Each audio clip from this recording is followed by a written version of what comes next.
नमस्कार, स्वागत है आपका एएनबी न्यूज की विशेष पेशकश न्यूज नाउ में। आपके साथ मैं हूं नवीन पांडे। अपने इस खास कार्यक्रम में सबसे पहले बात करेंगे 2 दिन बाद शुरू हुई संसद की कार्यवाही में राष्ट्रपति के अभिभाषण पर चर्चा के दौरान सरकार और विपक्ष के बीच तीखी नोकझोंक की नौबत क्यों आ गई। वहीं बात करेंगे लोकसभा में डिप्टी स्पीकर की नियुक्ति को लेकर पक्ष और विपक्ष के बीच आखिर क्या रणनीति बनाई जा रही है। वहीं तीसरे सेगमेंट में बात करेंगे केंद्रीय मंत्री अनुप्रिया पटेल की सीएम योगी को लिखी चिट्ठी पर जारी बयानबाजी। तो चलिए बिना किसी देरी के शुरू करते हैं न्यूज नाउ। लोकसभा में राष्ट्रपति के अभिभाषण के धन्यवाद प्रस्ताव पर चर्चा शुरू हुई। कांग्रेस की ओर से नेता प्रतिपक्ष के तौर पर राहुल गांधी ने धुआंधार भाषण दिया। राहुल के भाषण में कई गंभीर विवादित मुद्दे उठाए गए, जिनको लेकर सत्ता पक्ष बेचैन नजर आया। कई बार सदन में भारी शोर शराबा हुआ, यहां तक कि प्रधानमंत्री नरेंद्र मोदी को भी बीच में आना पड़ा। देखिए ये खास रिपोर्ट। लोकसभा में राष्ट्रपति के अभिभाषण पर धन्यवाद प्रस्ताव पर बहस चल रही थी। लोकसभा में राहुल गांधी ने हिंदू पर ऐसा क्या कह दिया कि पीएम मोदी को भी बीच में आना पड़ा। नेता प्रतिपक्ष के तौर पर बोल रहे राहुल गांधी ने इतना धुआंधार भाषण दिया कि कई बार हंगामा हुआ। पीएम मोदी, गृह मंत्री अमित शाह, कृषि मंत्री शिवराज सिंह चौहान के अलावा स्पीकर ओम बिरला तक को बीच में सफाई रखनी पड़ी। लोकसभा में बतौर नेता प्रतिपक्ष अपने पहले भाषण में राहुल गांधी ने कई मुद्दों पर सरकार को जमकर घेरा। सरकार पर हमला करते हुए राहुल गांधी ने कहा कि आज के समय में प्रोफेशनल पढ़ाई इतनी महंगी हो गई है कि गरीब घर का बच्चा इसमें पढ़ाई नहीं कर सकता। उन्होंने कहा कि आपने रोजगार खत्म कर दिया है। संविधान, महंगाई और अग्नि योजना पर हमला करने के बाद नीट, यूजीसी पेपर लीक को लेकर भी राहुल गांधी ने करारा वार करते हुए कहा कि सरकार ने नीट को कारोबारी एग्जाम बना दिया है। सरकार पेपर लीक को रोक तक नहीं पाई और 7 साल में 70 बार पेपर लीक हुए हैं। यहाँ पे दूसरी चीजों के चित्र दिखाए जा सकते हैं, मगर शिव जी का चित्र नहीं जाया जा सकता। अगर मैं कह रहा हूं कि हमें इनसे प्रोटेक्शन मिली और मैं समझाना चाह रहा हूं कैसे प्रोटेक्शन मिली, आप मुझे चित्र नहीं दिखाने दे रहे। इसके बाद मेरे पास और चित्र हैं, मैं सब दिखाना चाहता था। स्पीकर सर, ये चित्र पूरे हिंदुस्तान के दिल में है। पूरा हिंदुस्तान इस चित्र को जानता है, समझता है। Everybody knows this image. Speaker sir, why I got this image is because there are certain ideas in this image that we defend, that the opposition defends. The first idea in the image that we defend is the idea of confronting our fear, of never being scared. That idea is represented in this image, which you are not allowing me to show, by a snake that is placed right near the neck of Shivji. The idea behind that is never be scared of anything that you face. In fact, Shivji places death 1 inch from his neck. And that is the spirit with which we fought when we were in the opposition. From this idea of resisting, we are still in the opposition. I know that, and I'm happy and proud to be in the opposition, because for us there is more than power. There is truth. For you there is only power. That is the only place you want to be. For us there is truth, and this is a symbol of truth. So when Shivji places the snake near his neck, what he is saying is, I will accept the truth and I will not back down from the truth, and that is what we have said. धन्यवाद speaker sir. हम चाहते थे कि NEET पे एक दिन का discussion हो। काफ़ी ज़रूरी मामला है। 2 करोड़ युवाओं को नुकसान हुआ है। 70 बार पिछले 7 साल में पेपर लीक हुए। तो हम चाहते थे कि एक दिन चर्चा इस पे हो। तो अगर आप मौका दे सकें। ठीक है।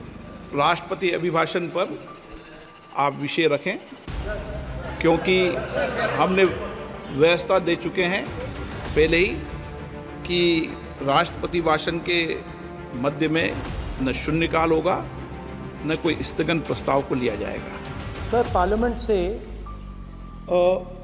देश को मैसेज जाता है, ठीक है, और हम स्टूडेंट्स को मैसेज देना चाहते हैं कि जो नीट का इशू है ओके। वो पार्लियामेंट के लिए जरूरी है, ठीक है। इसलिए मैसेज देने के लिए हम चाहते थे आप कि एक नोटिस- दिन आप पार्लियामेंट नोटिस दे चर्चा दें। करे। थोड़ी देर भूमिका बनाने के बाद राहुल गांधी जब असली मुद्दों पर आए तो बीजेपी सांसद भौचक्के रह गए। धुआंधार हमले कर रहे राहुल गांधी थमने को ही तैयार नहीं थे। उन्होंने कहा, मोदी जी ने अपने भाषण में एक दिन कहा कि हिंदुस्तान ने कभी किसी पर हमला नहीं किया। इसका कारण है हिंदुस्तान अहिंसा का देश है, यह डरता नहीं है। हमारे महापुरुषों ने यह संदेश दिया, डरो मत डराओ मत। शिव जी कहते हैं डरो मत डराओ मत, और त्रिशूल को जमीन में गाड़ देते हैं।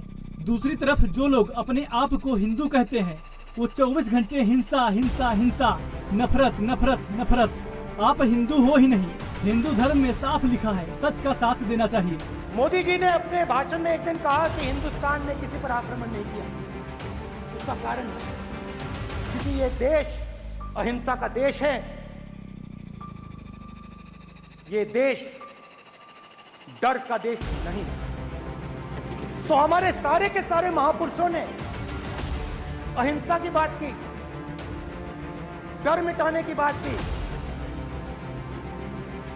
डरो मत डराओ मत, डरो मत डराओ मत। और दूसरी तरफ शिव जी कहते हैं डरो मत डराओ मत, अभय मुद्रा दिखाते हैं, अहिंसा की बात करते हैं, त्रिशूल को जमीन में गाड़ देते हैं। और जो लोग अपने आप को हिंदू कहते हैं वो 24 घंटा हिंसा हिंसा हिंसा, नफरत नफरत नफरत, असत्य सत्य असत्य।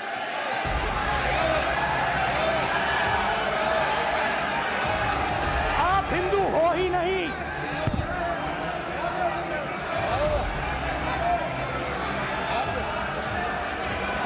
Just get me that picture of Shiva. Hindu धर्म में साफ लिखा है, सत्य के साथ खड़ा होना चाहिए, सत्य से पीछे नहीं हटना चाहिए, सत्य से नहीं डरना चाहिए। अहिंसा हमारा प्रतीक है। अभय मुद्रा ऐसे कीजिए, अभय मुद्रा।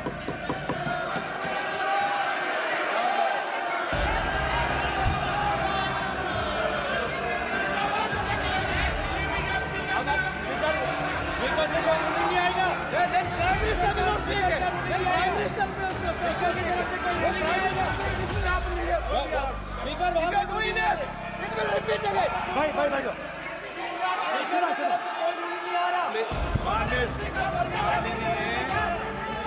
ये आप बात समझिए, आप बात समझिए।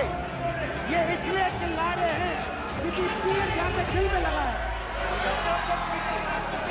दिल में जाके तीर लगा है, इसलिए ये चिल्ला रहे हैं। देखो चुप हो गए, देखिए स्पीकर साहब चुप हो गए सब।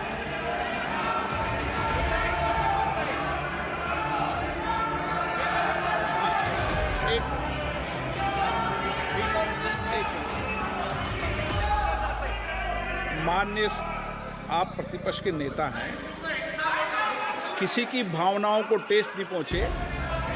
सर मुझे चर्चा बोलने में दीजिए। ध्यान- बीजेपी को आप दो। नहीं नहीं नहीं नहीं नहीं नहीं, नरेंद्र मोदी जी पूरा हिंदू समाज नहीं है, बीजेपी पूरा हिंदू समाज नहीं है, आरएसएस पूरा हिंदू समाज नहीं है। राहुल गांधी के इस बयान पर सत्ता पक्ष के सदस्यों ने हंगामा शुरू कर दिया। पीएम मोदी अपनी चेयर पर उठकर खड़े हुए और इसे गंभीर बात बोलने को मजबूर हो गए। ये विषय बहुत गंभीर है, पूरे हिंदू समाज को हिंसक कहना ये गंभीर। लोकतंत्र ने और संविधान ने मुझे सिखाया है पीएम मोदी ने कहा कि पूरे हिंदू समाज को हिंसक कहना गंभीर बात है। इस पर राहुल गांधी ने कहा कि पीएम मोदी और बीजेपी पूरा हिंदू समाज नहीं है। गृह मंत्री अमित शाह ने कहा कि विपक्ष के नेता ने जो कहा उन्हें इसकी माफी मांगनी चाहिए। इस धर्म पर करोड़ों लोग गर्व से हिंदू कहते हैं। मैं इनको गुजारिश करता हूं कि इस्लाम में अभय मुद्रा पर एक बार वो इस्लामिक विद्वानों की राय को ले ले। गृह मंत्री अमित शाह ने आपत्ति जताते हुए उनसे माफी की मांग की। शाह ने पूछा कि क्या राहुल कहना चाहते हैं कि देश के करोड़ों हिंदू हिंसक हैं। शाह ने आगे कहा कि क्या नेता प्रतिपक्ष माफी मांगेंगे? हिंसा को किसी धर्म से जोड़ना गलत है। अमित शाह ने आगे कहा कि राहुल को देश से माफी मांगनी चाहिए। माननीय अध्यक्ष जी, शोर शराबा कर इतने बड़े वाकया को छिपाया नहीं जा सकता। विपक्ष के नेताजी ने कैटेगोरिकली कहा है कि जो अपने आप को हिंदू कहते हैं वो हिंसा करते हैं।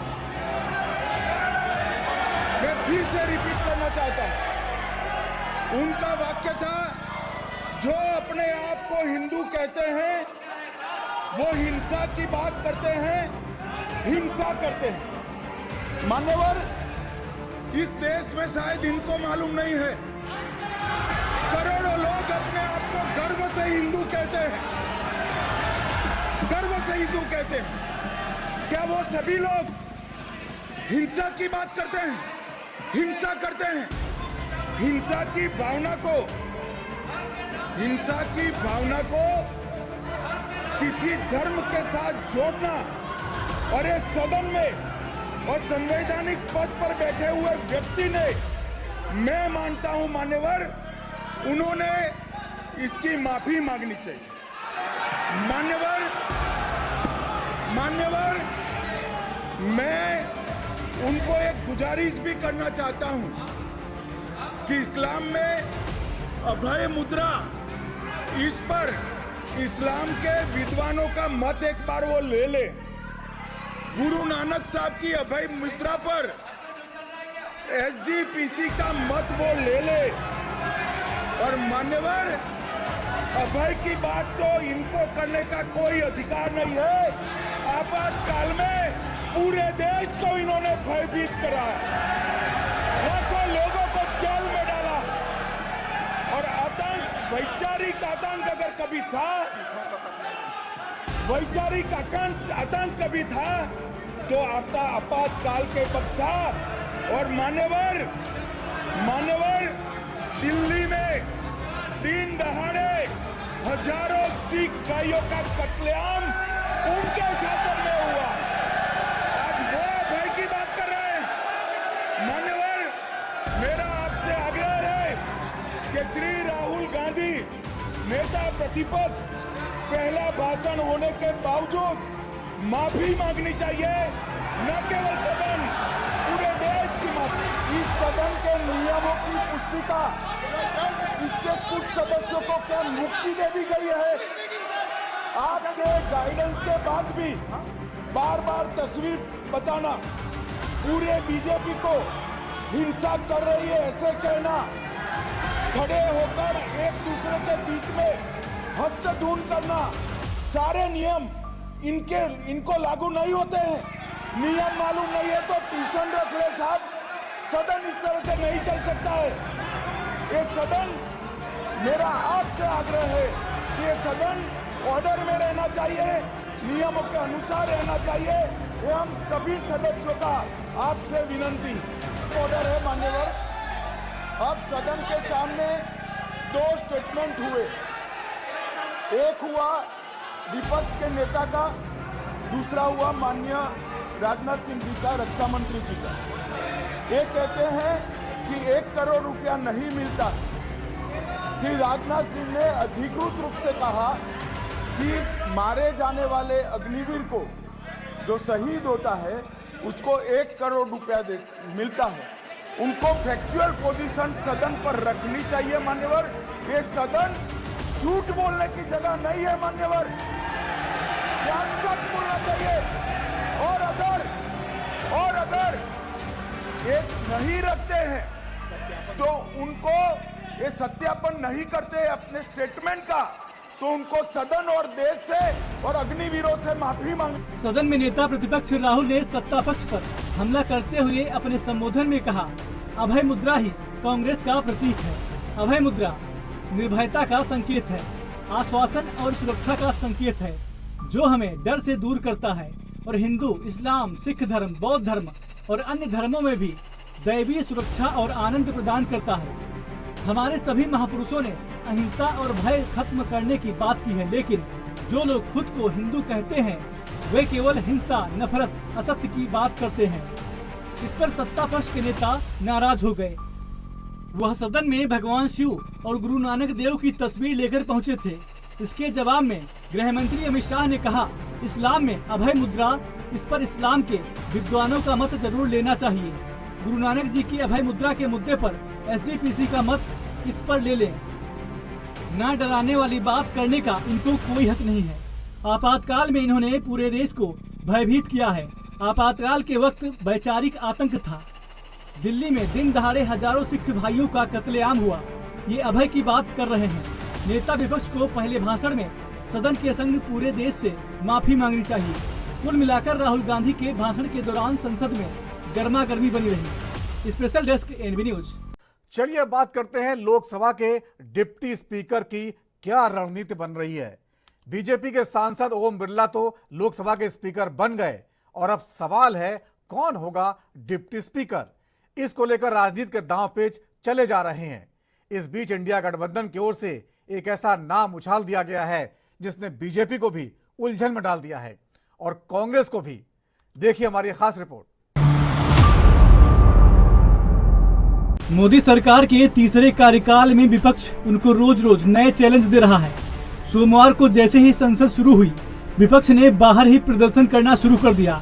नए कानूनों के लागू होने, नीट परीक्षा में धांधली जैसे आरोपों पर विपक्ष का प्रदर्शन काफी देर चलता रहा। इसके बाद संसद में राष्ट्रपति के अभिभाषण के धन्यवाद प्रस्ताव पर जब बहस चल ही रही थी, अचानक खबर आई कि विपक्ष ने लोकसभा के डिप्टी स्पीकर पद को लेकर नया दांव चल दिया है।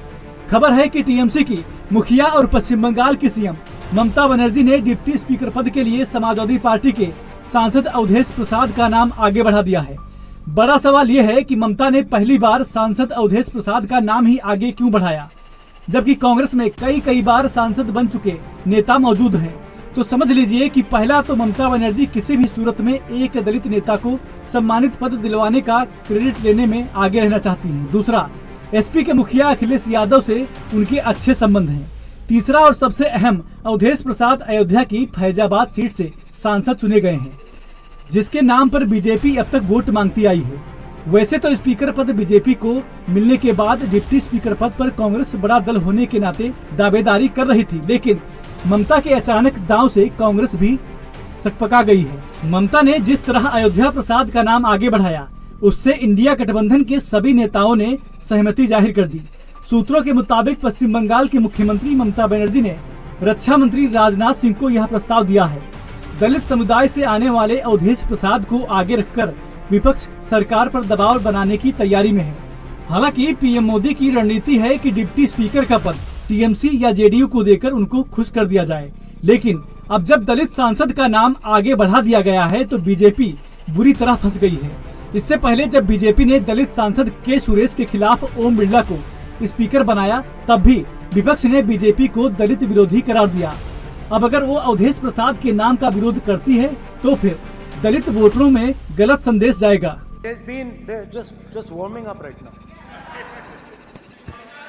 अभी वार्म अप हो रहा है।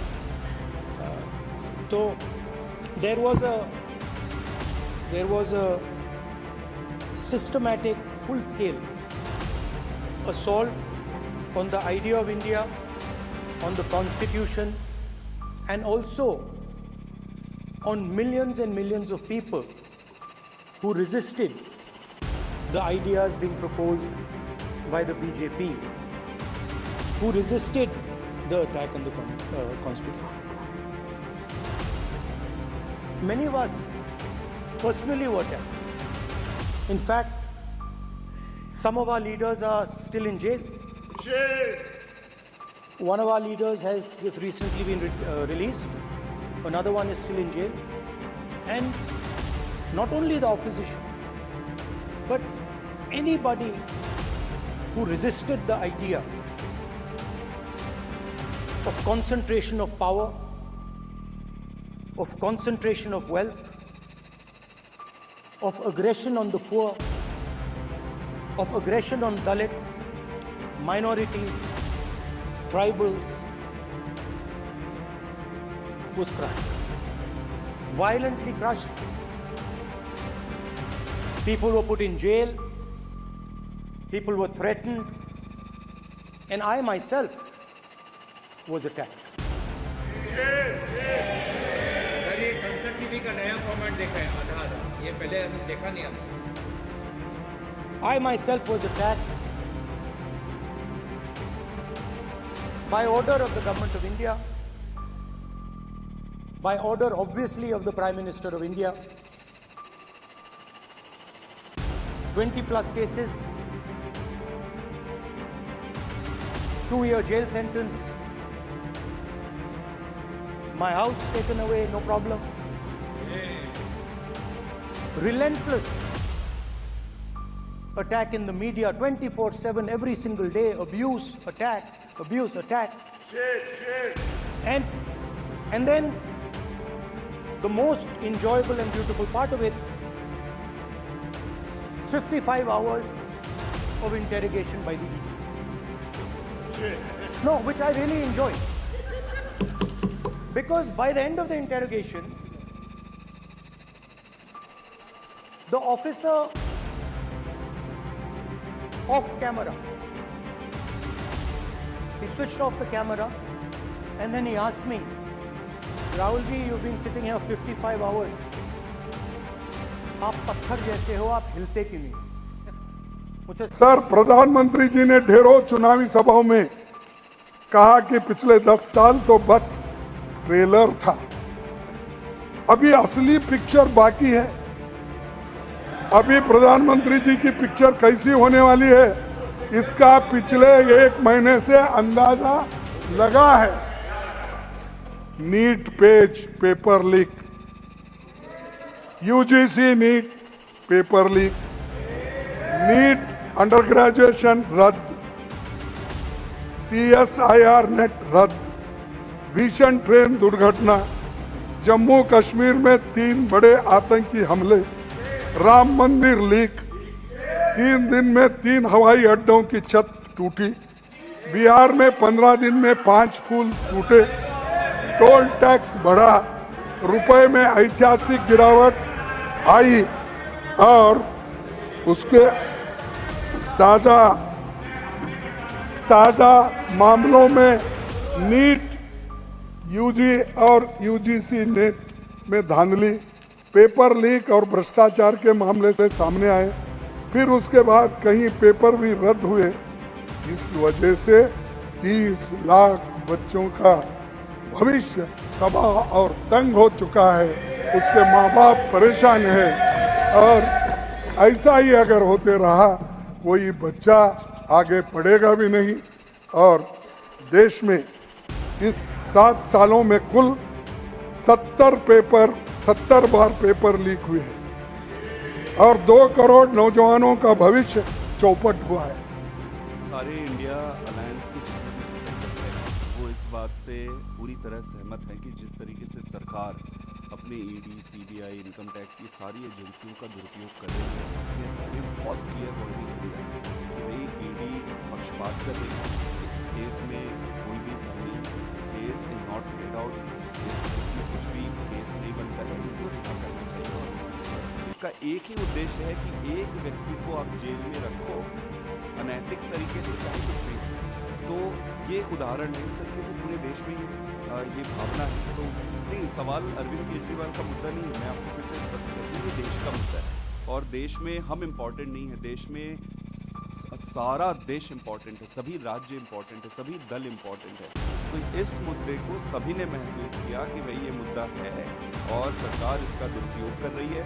इन सब के दुरुपयोग के बावजूद भी 400 आने वाली थी, वो 240 हो गई, क्योंकि जनता समझदार है। इसका विरोध करेंगे, इसको होने नहीं देंगे। और ये सारी संस्थाओं को आज हम ये बताना चाहते हैं कि मत करो, ये अपने नैतिक धर्म का निर्वहन करो। अगर आपको ऑर्डर आता है तो अपने आप को आप अलग करो, क्योंकि देश की जो ये दुर्दशा होगी उसमें जब इतिहास में लिखा जाएगा तो ये जो इनके बॉस बैठे हुए हैं इन संस्थाओं के, उन पर भी बड़े प्रश्न होंगे। अवधेश प्रसाद समाजवादी पार्टी के संस्थापक सदस्यों में से एक हैं। सूत्रों के मुताबिक अवधेश प्रसाद को डिप्टी स्पीकर का उम्मीदवार बनाने के लिए समाजवादी पार्टी, कांग्रेस और टीएमसी के साथ सभी विपक्षी दलों में एक राय बन चुकी है। उपाध्यक्ष चुनाव में मौके पर बतौर उम्मीदवार उनका नाम आगे दिया जाएगा। अवधेश प्रसाद को उम्मीदवार के तौर पर पेश करने को विपक्ष का मास्टर प्लान माना जा रहा है। विपक्ष उनके नाम को आगे कर दलित समुदाय को खास संदेश देना चाहता है। इससे पहले स्पीकर के लिए दलित वर्ग से आने वाले के सुरेश को विपक्ष ने उम्मीदवार बनाया था। वैसे भी अवधेश प्रसाद अपनी जीत के बाद से विपक्ष के चहेते बने हैं। इसकी झलक संसद में भी देखने को मिल चुकी है। सपा प्रमुख अखिलेश यादव उनको अपने साथ लेकर लोकसभा पहुंचे थे, जबकि सदन में भी वह अखिलेश यादव और राहुल गांधी के साथ पहली पंक्ति में बैठे नजर आए। लेकिन अवधेश प्रसाद की तैनाती में एक अड़चन उनका संसद में कम अनुभवी होना है। वे पहली बार सांसद बने हैं। हालांकि अयोध्या की मिल्कीपुर सीट से 9 बार विधायक चुने जा चुके हैं। तो हमारे नेता आदरणीय अखिलेश यादव जिनकी मेरे ऊपर कृपा है, सब कुछ उन्हीं पर डिपेंड करता है। वो विपक्ष के अन्य माननीय नेताओं से बातचीत करेंगे, रणनीति तय करेंगे, सारी चीज सब कुछ दारोमदार उन्हीं के ऊपर है। खबर ये चल रही है कि विपक्ष के तमाम जो बड़े पार्टी उनसे बात हो गई है। ममता बनर्जी ने भी आपको नाम का जाहिर की है, राजनाथ सिंह जी से बात हो रही है, सब खबरें चल रही है। माननीय राष्ट्रीय अध्यक्ष आदरणीय अखिलेश यादव जी के साथ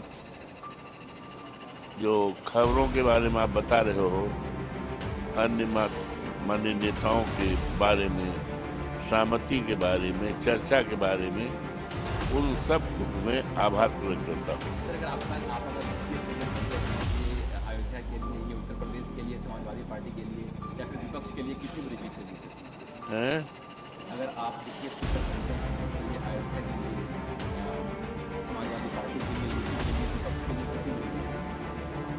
अगर लगाने का क्या मतलब है, आने दीजिए, let the time come, let the time come. और सर, आज संसद में ऑपोजिशन ने एक एजेंडा सेट किया है कि हमें ईडी सीबीआई की जो कार्रवाई है उसके ऊपर विरोध करना है, वो प्रदर्शन करना है। अब अभी चल रहे हैं, अपने नेता से बातचीत करेंगे और हमारे नेता की जो राय होगी और वो जो राय अन्य नेताओं से मिलकर बनाएंगे तो उसमें मेरा भी सहयोग रहेगा, मैं भी शामिल रहूंगा। बताते हैं कि विपक्ष के इस दांव की काट करने के लिए सत्ता पक्ष उनके कम अनुभव को मुद्दा बना सकते हैं। उससे पहले वे भी राजस्थान में विधायक ही थे। इस प्रकार 9 बार के विधायक और 1 बार के सांसद अवधेश प्रसाद को वरिष्ठ माना जाना चाहिए। वैसे भी उन्होंने बीजेपी के 2 बार के सांसद लल्लू सिंह को अयोध्या जैसी सीट से करीब 55,000 वोटों से शिकस्त दी है। रामनगरी अयोध्या की फैजाबाद लोकसभा सीट समाजवादी पार्टी के प्रत्याशी अवधेश प्रसाद को 5,54,289 वोट मिले थे, जबकि 2 बार के बीजेपी सांसद लल्लू सिंह को 4,99,722 वोट मिले थे। इस तरह अवधेश प्रसाद 54,567 वोटों से जीत गए। तीसरे नंबर पर बसपा प्रत्याशी सच्चिदानंद पांडे रहे, उन्हें 46,407 वोट मिले। यानी बीएसपी के वोट भी अगर बीजेपी में मिला दिए जाएं तब भी समाजवादी पार्टी जीत जाती। अवधेश प्रसाद पुराने समाजवादी नेता हैं और अयोध्या जिले की मिल्कीपुर विधानसभा से 9 बार विधायक चुने जाते रहे हैं। खांटी समाजवादी और दलित समाज से आने वाले अवधेश प्रसाद का जन्म 31 जुलाई 1945 को हुआ था। वह समाजवादी पार्टी के संस्थापक सदस्यों में से एक हैं। अवधेश प्रसाद को मुलायम सिंह यादव का राजनीतिक शिष्य कहा जाता है और मुलायम सिंह यादव के सबसे करीबी लोगों में इनकी गिनती होती थी। वह लंबे समय से समाजवादी पार्टी से जुड़े रहे हैं। 9 बार विधायक और अलग अलग सरकारों में मंत्री रह चुके हैं। अवधेश प्रसाद ने अपनी राजनीति की शुरुआत जनता पार्टी से की थी। 1977 में पहली बार अयोध्या जिले की सोहावल एससी विधानसभा सीट से चुनाव जीतकर विधानसभा पहुंचे थे।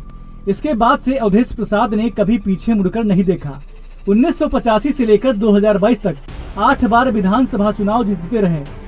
2017 में ही उन्हें हार का सामना करना पड़ा था। अवधेश प्रसाद 1977, 1985, 1989, 1993, 1996, 2002 और 2007 में सोहावल विधानसभा सीट से विधायक बने। 2012 और 2022 में मिल्कीपुर सुरक्षित सीट से विधायक चुने गए। वे यूपी सरकार में 6 बार मंत्री बने, जिसमें कि 4 बार कैबिनेट मंत्री रहे। इसलिए अगर अखिलेश उनको डिप्टी स्पीकर बनवाते हैं तो इसका दलित समाज में बहुत अच्छा संदेश जाएगा। इसीलिए अखिलेश ने उनको विधानसभा और लोकसभा में अपने बगल वाली सीट दे रखी है। बताया जाता है कि दलित वोट बैंक पर खासी पकड़ होने के साथ साथ यादव और मुस्लिम मतदाताओं का समीकरण इनके साथ रहा। अब देखना है कि अयोध्या के राजा लोकसभा के डिप्टी स्पीकर की कुर्सी पर कब बैठ पाते हैं। Special report NV news. तो न्यूज नाउ में आज इतना ही। वक्त छोटे से ब्रेक का है। ब्रेक के बाद भी खबरों का सिलसिला जारी रहेगा।